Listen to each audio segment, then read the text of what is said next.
Ako nga pala, si Ave. Isa akong pastry chef. Kaya, huwag kang aalis dyan dahil mag-share ako ng tips, tricks, and tutorials para sa baking business mo. Today, turuan ko kayong gumawa ng napakasarap na Batangas Monay. Pwede bang iuwi ko tong isa?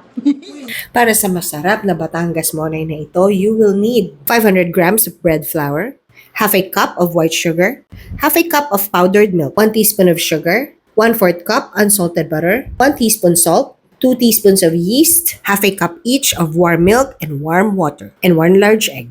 Paano mo malalaman kung sakto na yung temperature ng iyong warm water? Ilagay mo lang sa iyong wrist. Kapag hindi mo naramdaman ng lamig o ang init, sakto na yan. Isama mo dito ang iyong yeast at ang iyong sugar. Haluin mo hanggang maging combined and set aside. Sa isang bowl naman, you can use a mixer for this. Pagsamahin mo ang iyong flour, sugar, salt, milk, at i-combine mo lang din. Saka mo idagdag ang iyong warm milk, softened butter. Diba, ang dali lang ng proseso nito. Hindi ka talaga mahirapan. And by the way, you can do this by hand. Tapos ilagay mo na yung iyong sinet aside na yeast at na may milk na nakita mong bumula. At ilagay mo na siya sa stand mixer gamit ang iyong dough hook.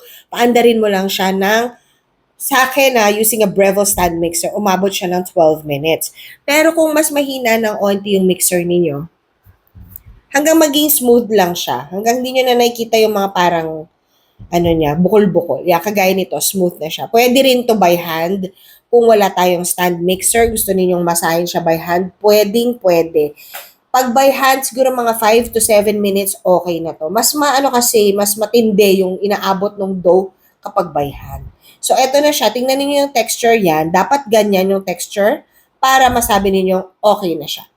Lagyan nyo lang ng langis yung inyong mixing bowl. Pwede rin naman in a separate bowl. Ibalik ninyo ang dough at takpan ng cling wrap, cling film, or damp cloth. At paalsahin niyo siya for 1 hour.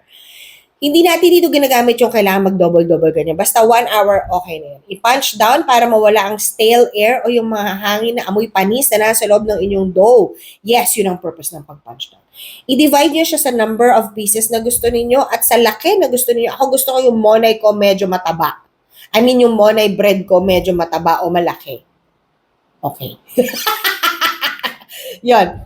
So, ginawa ko siyang 4 pieces kasi nga gusto ko malalaki yung monay. Tapos, i-form mo lang siya into balls. So, dahil malalaki to, ang kinalabasan lang niya ay 4 pieces. Normally, umaabot siya ng 6 to 8 pieces. Tapos, bibilugin mo lang siya and then lalagyan mo na siya nung guhit sa gitna, which makes this bread look like monay. Ayan, o, diba? At dahil napagod siya sa kakapaikot-ikot mo at paghiwa-hiwa mo sa kanya, takpan mo muna siya at i-rest mo siya for 10 minutes. Ayan, so kinumutan at tinanggalan ng kumot.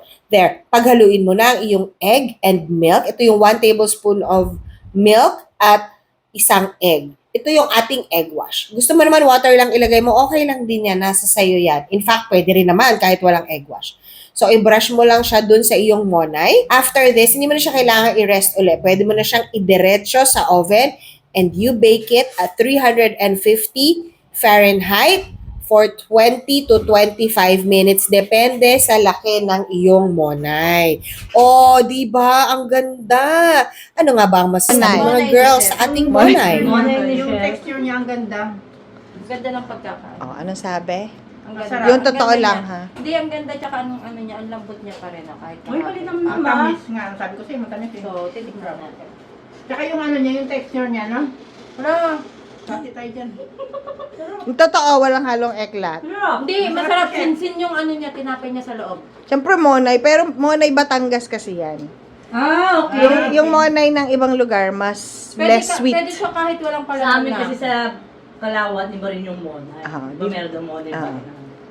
Magpapaalam na tayo habang ini-enjoy nila ang monay. Ito ang inyong pambansang antena nagsasabing, malaki man o maliit ang inyong monay, ang importante yan ay masarap. Mabuhay!